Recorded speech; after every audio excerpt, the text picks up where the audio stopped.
Bonjour à tous, c'est Jean-Luc Haut sur sa chaîne YouTube. Aujourd'hui, nous allons parler de l'Inde qui s'apprête à renforcer sa puissance aérienne avec des chasseurs Rafale dans un contexte de tensions croissantes avec la Chine et le Pakistan. Selon des informations publiées par The Economic Times le 11 août 2025, l'armée de l'air indienne cherche à conclure un accord direct de gouvernement et gouvernement avec la France afin d'accroître substantiellement sa flotte de chasseurs multirôles d'assaut Rafale dans le cadre du programme d'avions de convoi multirôle MRFA de 114 appareils.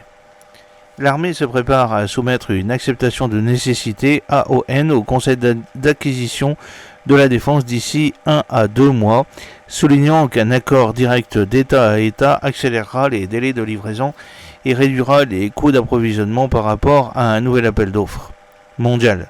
Cette initiative fait suite aux opérations de haute intensité menées plus tôt cette année et vise à enrayer le déclin prévu des effectifs des escadrons de chasse tout en exploitant les bases et les infrastructures logistiques existantes pour un bénéfice opérationnel immédiat. Le Rafale est un puissant avion de combat bimoteur doté d'un radar avancé, de défense électronique et de capacité de transporter un large éventail d'armes pour le combat aérien, les attaques au sol et les missions de mer. Le plan d'extension du Rafale exploiterait pleinement les installations déjà développées pour les 36 avions intégrés dans le cadre de l'accord gouvernemental de 2016 avec la France. Les bases aériennes d'Ambala et d'Assimara sont toutes deux équipées d'abris renforcés, de zones de stockage d'armes, de simulateurs et de hangars de maintenance spécifiquement configurés pour la plateforme Rafale. Ces bases peuvent accueillir des escadrons supplémentaires sans investissement infrastructurel majeur, permettant une mise en service rapide des appareils entrants.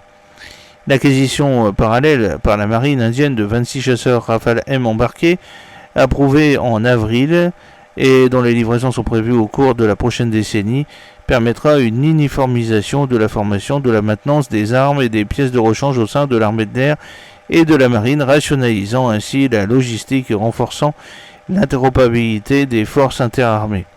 Techniquement, le Rafale est un chasseur multirôle bimoteur à aile canard delta, conçu pour une agilité, une survivabilité et une polyvalence de mission exceptionnelle.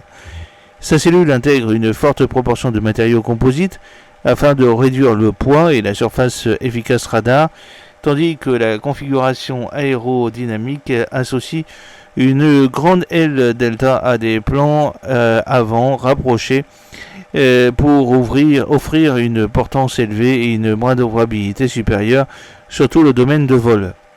L'avion est propulsé par deux turboréacteurs à double flux Snecma M88-2 à post-combustion, produisant chacun 50 kN de poussée sèche et 75 kN avec post-combustion.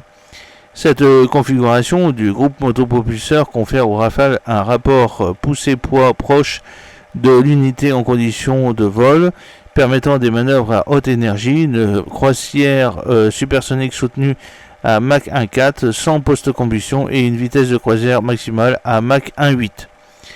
Le rayon d'action du Rafale dépasse les 1000 km pour des frappes de profondeur sans ravitaillement, et son rayon d'action peut être considérablement accru grâce au ravitaillement en vol en tandem et ou au soutien d'avions ravitailleurs. L'appareil est équipé du radar actif à balayage électronique RBE2, capable de suivre simultanément les mouvements air-sol, offrant une détection de cibles longue portée et une résistance au brouillage.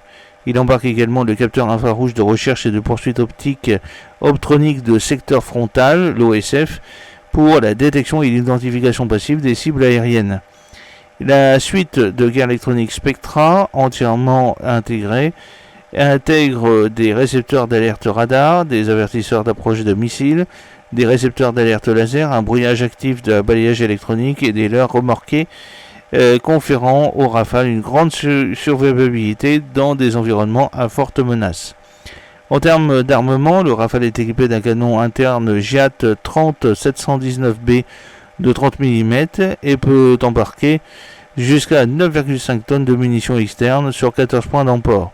Il est compatible avec un large spectre de munitions notamment les missiles RR extra portée Mika et Météor, les missiles RR courte portée Magic 2, les missiles de croisière furtif Scalp EG, les bombes à guidage de précision AASM Hammer et les missiles anti-navires AM-39 Exocet. La plateforme est également certifiée pour le lancement de charges nucléaires en service en France, gage de sa capacité stratégique et de son adaptabilité. Comparé à ses concurrents régionaux, le Rafale se distingue par ses performances et sa polyvalence. Face au J-10C chinois, regardez la vidéo juste avant, exploité par l'armée de l'air pakistanaise, le Rafale offre une redondance bimoteur pour une meilleure survivabilité en mission, une charge utile plus importante et une intégration avionique supérieure. Le JF-17 Block 3, également en service au Pakistan, reste un chasseur léger et économique, mais il ne possède pas le rayon d'action, la charge utile et la suite de capteurs avancés du Rafale, ce qui est le désavantage dans les engagements au-delà de la portée visuelle. Et puis, dans un contexte de combat aérien en Asie du Sud, ces avantages se traduisent par une plus grande capacité à pénétrer l'espace aérien défendu, à engager plusieurs cibles simultanément et à s'adapter à l'évolution rapide des exigences de mission. Même les F-16 modernisés de l'arsenal pakistanais n'atteignent pas les performances du radar AESA, les capacités de guerre électronique et la compatibilité avec différents armements du Rafale. L'urgence stratégique d'accroître la flotte de Rafale est renforcée par l'escalade des tensions entre l'Inde et le Pakistan en juillet 2025, déclenchée par un attentat terroriste majeur au Jammu et Cachemire. Durant 4 jours d'opérations intenses, les deux armées de l'air ont mené des frappes de missiles longue portée, des bombardements de précision et des patrouilles à cadence élevée.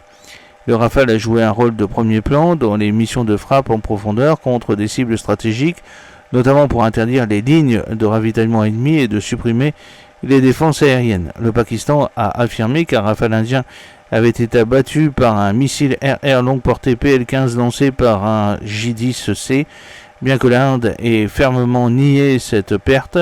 Indépendamment de la validité de cette affirmation, l'incident a mis en évidence l'augmentation rapide des capacités des adversaires potentiels et la nécessité pour l'Inde de déployer davantage d'avions dotés de capteurs d'une portée et d'une survivabilité supérieure.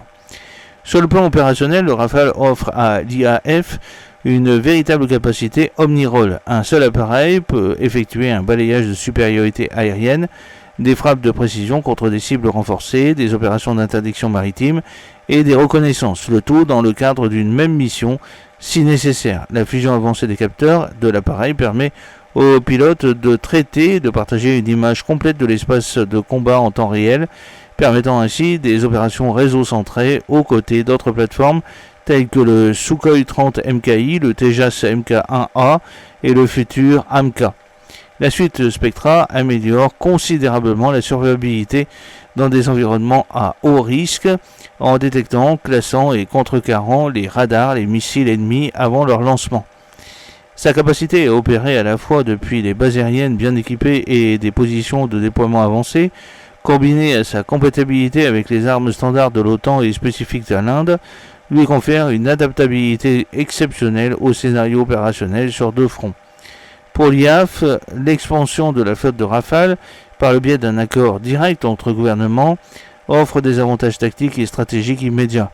Elle permet de combler les déficits d'effectifs d'escadron plus rapidement qu'un appel d'offres, d'optimiser les investissements existants en infrastructure et en formation, et de renforcer les liens industriels avec la France grâce à la production locale et au transfert de technologies.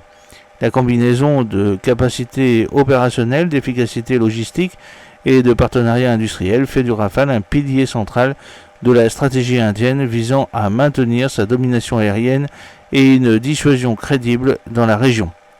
J'espère que cette petite vidéo vous a plu. N'oubliez pas de cliquer sur le pouce pour la promouvoir, de vous abonner si ce n'est pas encore fait, et de partager cette vidéo sur vos réseaux sociaux. A très bientôt.